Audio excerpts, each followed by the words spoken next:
Et bonjour tout le monde, on se retrouve pour une nouvelle leçon de Swice. Donc c'est la première leçon de Swice comme cela se dit. Mais avant c'était les révisions de Swice. J'ai un peu modifié parce que révision de Swice ça sonnait pas très bien. Donc et ça disait pas vraiment ce que c'était. Donc nous allons voir, ça sera une très grande leçon de Swice sur les nombres entiers, multiples et diviseurs et nombres premiers. C'est la première leçon de maths normalement. Donc vous aurez, voici le sommaire. Donc en premier, nous allons voir les nombres entiers avec les ensembles, etc. Puis les diviseurs et les multiples d'un nombre entier. Puis les critères de divisibilité. Ensuite, les nombres pairs et impairs. Suite à cela, les nombres premiers. Après, décomposition de nombres premiers. Et enfin, simplification des fractions. Donc nous allons commencer tout de suite par les nombres premiers.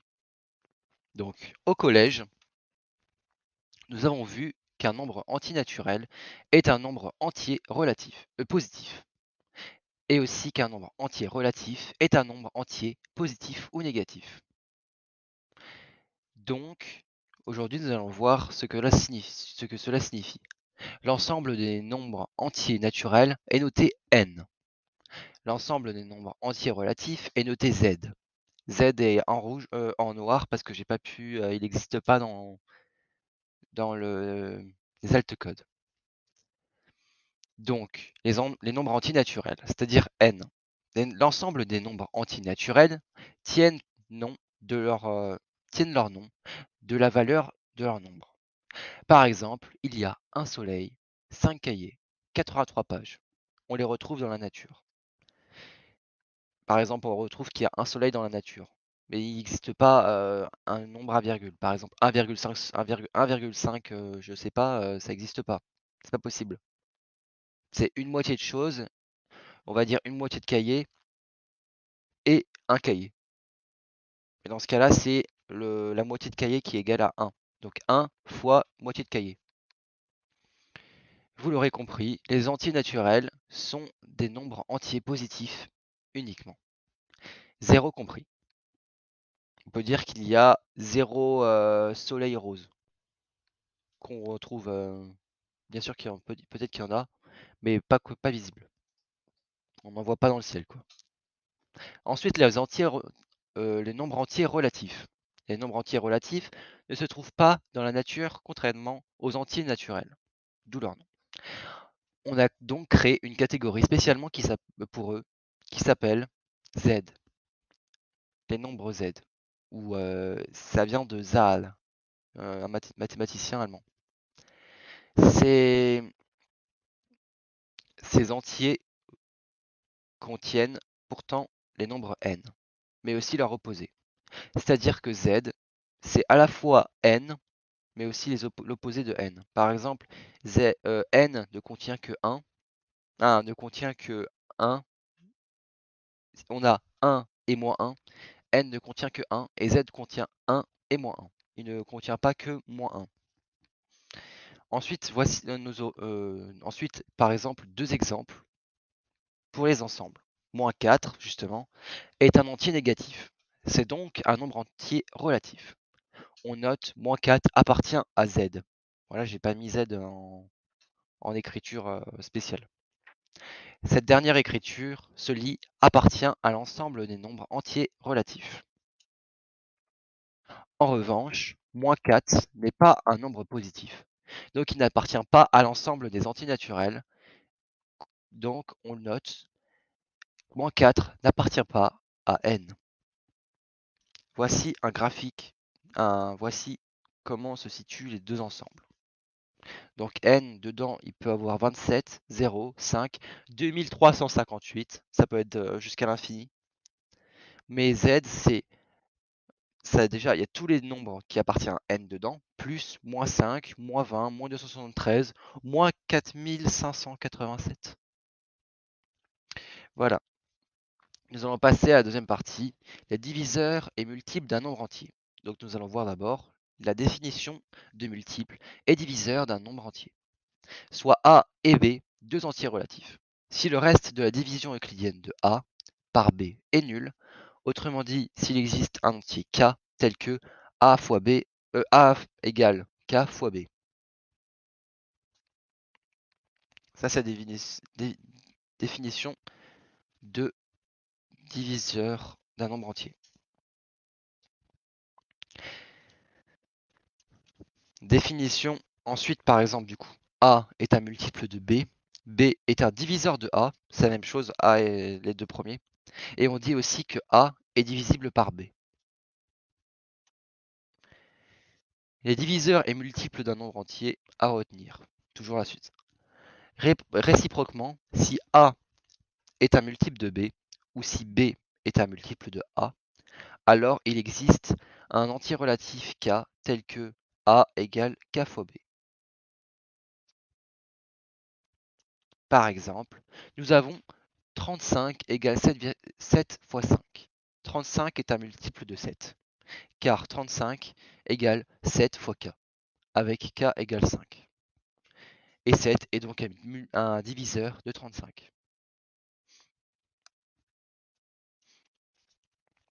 Nous avons 108 égale 6 fois 18.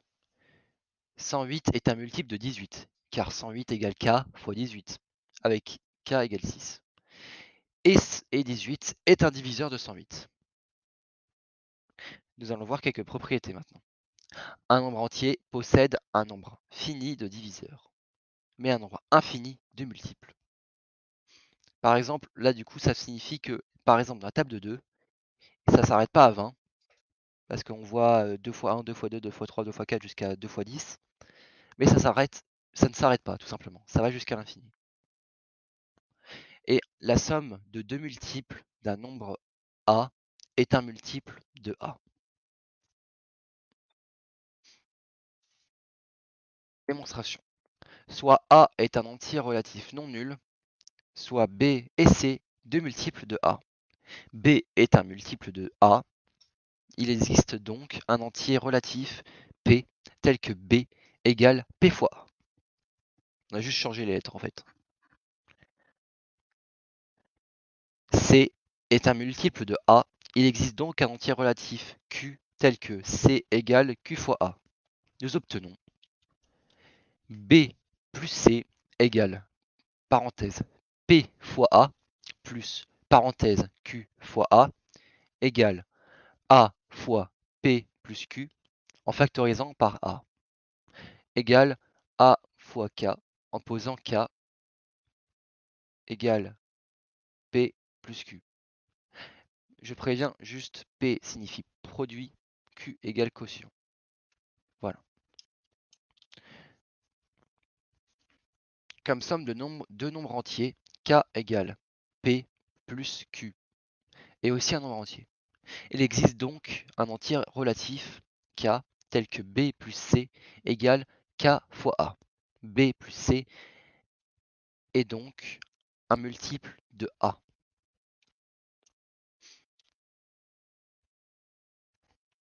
Un rappel maintenant. Pour déterminer... oui, nous allons passer aux critères de divisibilité. Les critères de divisibilité, c'est plutôt un rappel de troisième, qui est toujours bien à remettre au jour. De plus que nous voyons 4 aujourd'hui, qu'on ne voit pas au collège normalement. Alors, pour déterminer si un entier relatif A est divisible par un entier relatif B, on peut toujours effectuer la division euclidienne de A par B et regarder si le reste est égal à 0. Il existe cependant quelques règles qui permettent de reconnaître rapidement les entiers relatifs divisibles par 2, 3, 4, 5, 9 et 10. Un nombre entier est divisible par 2 si et si seulement si son chiffre des unités est pair. 0, 2, 4, 6 ou 8. Un nombre entier est divisible par 3 si et seulement si la somme de ces chiffres est divisible par 3. Un nombre est divisible par 4 si et seulement si le nombre formé par ces deux derniers chiffres est divisible par 4. un nombre est divisible, un nombre entier à chaque fois, oui, est divisible par 5 si et seulement si son chiffre des unités est 0 ou 5. Ensuite, enfin, plutôt, un nombre entier est divisible par 9 si et seulement si la somme de ces chiffres est divisible par 9. C'est comme 3 mais en plus select. Et enfin, un nombre entier est divisible par 10 si et seulement si son chiffre des unités est 0. Pareil, c'est plus select que 5. Par exemple, 102 est divisible par 2 car il se termine par 2. 3 car sa somme de ces chiffres égale 1 plus 0 plus 2, c'est égal à 3 qui est divisible par 3. Ensuite, 120 est divisible par 2 car il se termine par 0. Voilà, il se termine par 0. Par 3 car la somme de ces chiffres 1 plus 2 plus 0 égale 120, ce qui est divisible par 3. Non, égale, je me suis trompé, là c'est égal 3. 4 car 20 est divisible par 4. 5 car il se termine par 0. Et 10 car il se termine par 0. Ensuite, le nombre 2034 est divisible par 2 car il se termine par 4. 3 car la somme de ces chiffres 2 plus 0 plus 3 plus 4 égale 9, qui est divisible par 3, mais c'est aussi divisible par 9, parce que 9 est divisible par 9. Nous allons voir maintenant les nombres pairs et impairs. Les nombres entiers pairs sont les multiples de... Alors, on a vu les nombres pairs, mais c'est plus compliqué que ça maintenant. Les nombres entiers pairs sont des nombres divisibles par 2, soit les multiples de 2. Les nombres entiers impairs sont les nombres qui ne sont pas divisibles par 2. Quelques propriétés. Comme tout nombre pair est multiple de 2, A est pair si seulement et si et seulement si le reste de la division euclidienne de A par B, je me suis trompé, est nul. Autrement dit, A est pair si et seulement si il existe un entier relatif K tel que A égale 2K. En gros, maintenant qu'on passe à un niveau plus élevé, c'est-à-dire élevé niveau de seconde, nous allons voir que les pairs, c'est 2K. Comme tout nombre impair n'est pas divisible par 2, A est impair si et seulement si le reste de la division euclidienne de A par 2 est égal à 1. Parce que quand on fait une division euclidienne par 2, on a le choix soit que ça soit 0, c'est-à-dire qu'il n'y ait pas de reste, soit que ça soit 1, ça veut dire qu'il y a un reste. Et si dans ce cas-là, il y a un reste, ça veut dire que c'est impair. Autrement dit, A est impair si et seulement si il existe un entier relatif K tel que A égale 2K plus 1. Ça veut dire que le pair c'est A égale 2K et le impair c'est A égale 2K plus 1. Par exemple, 336 égale 2 fois 168. 336 est pair, car 336 égale 2 fois K, avec K égale 168. 521 en revanche égale 520 plus 1. Donc c'est égal à 2 fois 260 plus 1. 501 est impair, car 520 égale 2K plus 1, avec K égale 260. 521. Nous avons aussi 0 égale 2 fois 0. 0 est un entier relatif, est un nombre relatif, donc il est pair.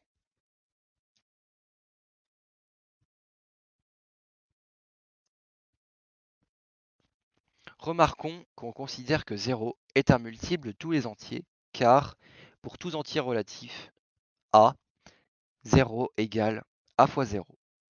En revanche, 0 n'est qu'un diviseur, n'est un diviseur d'aucun nombre entier. C'est impossible, parce qu'on ne peut pas diviser par 0, tout simplement. attention, chose très importante à connaître, c'est pour ça que je l'ai mis en gras. C'est une propriété. Le carré d'un nombre impair est impair, dans tous les cas.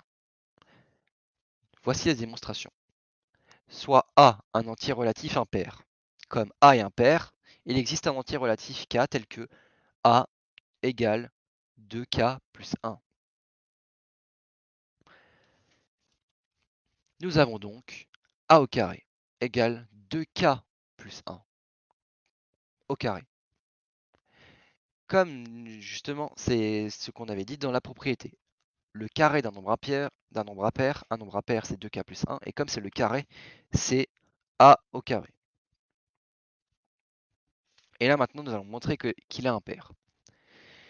2K au carré plus 1, plus 2 fois 2K fois 1 plus 1 au carré. Car M plus N au carré égale M au carré plus 2mn plus n au carré. C'est la double distributivité. Ça, vous avez vu au collège. K, 4K au carré plus K, c'est donc égal à 4K au carré plus 4K plus 1. Ce qui est égal, si on veut factoriser, à 2 fois, parenthèse, 2K au carré plus 2K, fermez parenthèse, plus 1. Donc, c'est égal à 2 fois K' plus 1, en posant K' égale 2K au carré plus 2K.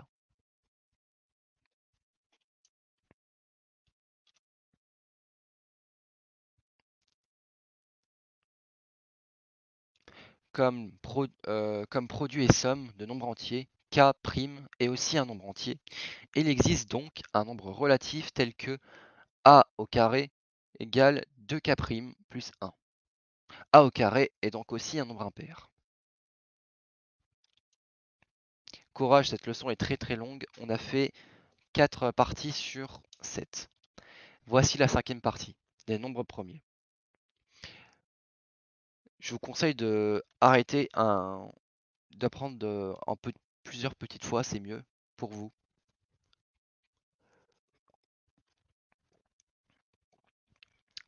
Dans l'ensemble des antinaturels, une place particulière est faite au nombre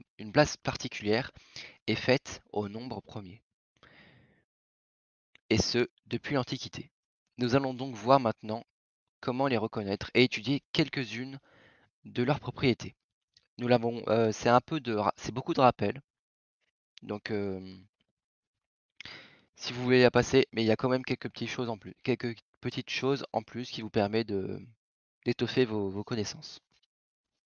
Dans cette partie, nous travaillerons dans l'ensemble des antinaturels n, car si on travaille sur la partie z, ça serait beaucoup plus complexe. Nous ne considérons pas les diviseurs négatifs d'un nombre. Ah, 2 fois la même page. Donc, la définition de nombre premier. Un nombre premier est un antinaturel qui a exactement 2 diviseurs distincts. 1 et lui-même. Dans le cas où c'est z, je précise juste, c'est 1 lui-même, son opposé, c'est-à-dire moins lui-même, quoi, et moins 1. Un nombre premier a donc exactement 2 diviseurs distincts. 0 à tous les nombres comme diviseurs. 1 n'a que lui-même comme diviseur, donc 0 et 1 ne sont pas premiers. 2 a exactement 2 diviseurs, 1 et 2. 2 est un nombre premier. 2 est aussi le seul nombre pair qui est premier. Tous les autres ne peuvent pas puisqu'ils sont diviseurs de 2. Tous les nombres premiers strictement supérieurs à 2 sont impairs. Alors là, il y a le tableau à connaître par cœur. C'est les 100 premiers diviseurs. 100 premiers nombres premiers. Donc il y a 2, 3, 5, 7, 11, 13, 17, 19, 23, 29, 31, 37, 41, 43, 47, 53, 59, 61, 67, 71, 73, 79, 83, 89 et 97. Vous l'aurez remarqué, ils sont de plus en plus espacés, les nombres premiers. Il y a des chercheurs qui cherchent les nombres premiers, et c'est parfois des nombres énormes, et ça permet de faire des grandes avancées. Les nombres premiers. Oh, je viens d'apprendre que je peux mettre en pause. Bref. Nous allons voir maintenant l'avant-dernière partie, la décomposition des nombres premiers, des nombres entiers. La propriété. Voici la propriété. Tout entier naturel non premier est strictement supérieur à 1. Ah non, est strictement supérieur à 1 peut s'écrire sous la forme d'un produit de nombres premiers. On dit alors qu'il est décomposé en produit de facteurs premiers, et cette décomposition est unique. Par exemple, nous allons décomposer 5355 en produit de facteurs premiers. Il n'est pas premier puisque nous voyons immédiatement qu'il est au moins divisible par 5. Il se termine par 5. Pour cela, nous allons regarder si 5355 est divisible par les nombres premiers de manière croissante. Si ce n'est pas le cas, nous testerons avec les nombres premiers suivants. Avec le nombre premier suivant. Si c'est le cas, nous effectuerons la division euclidienne et obtiendrons le quotient correspondant. Dans ce dernier cas, la divisibilité de ce quotient par le même nombre premier et, comme à l'étape précédente, nous effectuerons la division ou testerons avec le nombre premier suivant. Et ainsi de suite jusqu'à obtenir un quotient égal à 1. C'est parti. 5355 est impair. Il n'est donc pas divisible par 2. Nous testons sa divisibilité par le nombre premier suivant, 3. 5 plus 3 plus 5 plus 5, ça fait 18. 18 est divisible par 3. Donc 5355 est divisible par 3. La division euclidienne de 5355 par 3 donne 5355 égale 3 fois 1785. Testons la divisibilité de 1785 de nouveau par 3. 1 plus 7 plus 8 plus 5, ça fait 21. Et c'est un multiple de 3.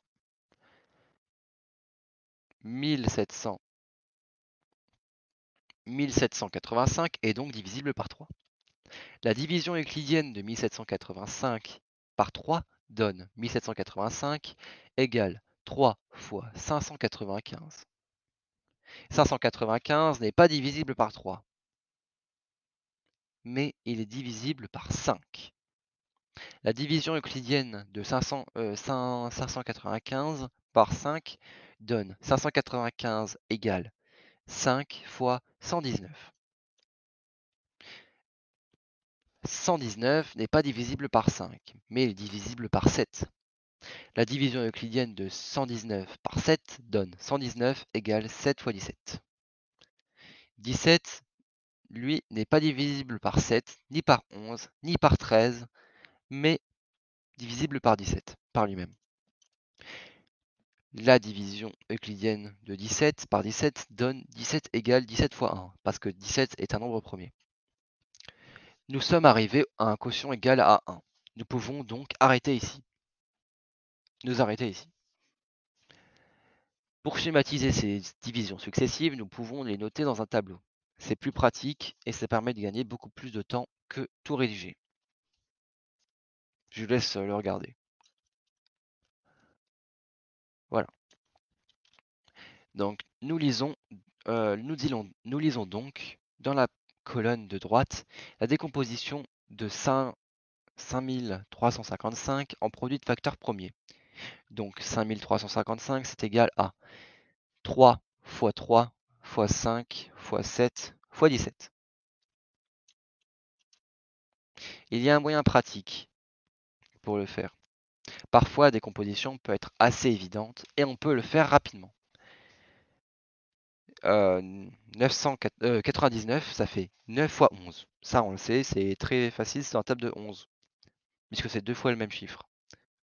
Donc, si c'est 9 fois 11, c'est juste 3 fois 3 fois 11, puisque 9, c'est 3 fois 3. Et 11, c'est un nombre premier. 300, c'est 3 fois 100. Ça, c'est simple à discerner. Donc, c'est déjà 3 est un nombre premier, mais 100 n'est pas un nombre premier. 100, c'est 4 fois 25, qui est égal.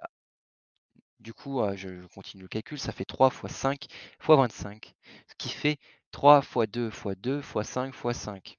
C'est la décomposition de 100. 100, c'est 2 fois 2 fois 5 fois 5. C'est égal à 2 fois 2 fois 3 fois 5 fois 5 en le remettant dans l'ordre, ce qui est égal à 2 au carré fois 3 fois 5 au carré. Enfin, nous voyons, nous sommes à la dernière partie, les simplifications des fractions.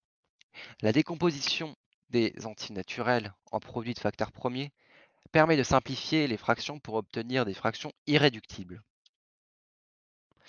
On décompose le numérateur et le dénominateur en produits de facteurs premiers. Puis on simplifie jusqu'à ce qu'ils soient composés de facteurs premiers différents. Soit la fraction 270 divisé par 36. J'ai dû le faire par un site de calcul, puisque Canva ne peut pas le faire directement dessus, à part en le faisant hyper compliqué. J'ai remarqué, je l'ai fait après justement. J'ai fait un peu spécialement. Vous aurez comme dernière diapositive. Servons-nous de la méthode donnée précédemment pour décomposer un produit de facteurs premiers 270 et 36. Nous pouvons cette fois mettre directement les résultats des divisions dans un tableau pour gagner de la place, du temps surtout. Nous obtenons ainsi 270 divisé par 2, ça fait 135, divisé par 3, ça fait 45, divisé par 3, ça fait 15, divisé par 3, ça fait 5, divisé par 5, ça fait 1. Donc 270, ça fait 2 fois 3 fois 3 fois 3 fois 5.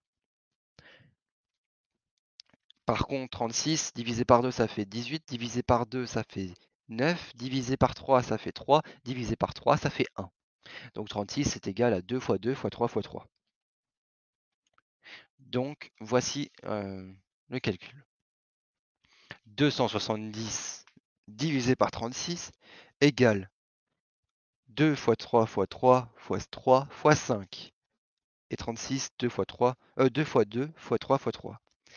Là, nous avons nous avons 3 facteurs communs. C'est 2, 3 et 3. Donc on supprime les 2, 3 et 3 de chaque côté. Ils sont en orange sur la première fraction. Donc on les supprime. Comme on supprime en haut et en bas, on peut du coup. C'est égal à 3 fois 5 divisé par 2. Donc c'est égal à 15 divisé par 2. J'ai fini. J'ai fini là, j'ai oublié de faire la page d'outro, mais désolé. Donc merci d'avoir regardé cette vidéo. J'espère qu'elle vous aura plu. Elle était très très longue. Là je suis à 29 minutes. Donc merci d'avoir regardé cette vidéo. J'espère qu'elle vous aura plu. J'espère que ça sera avant votre contrôle. J'ai sorti un peu tard, mais en même temps elle était très longue.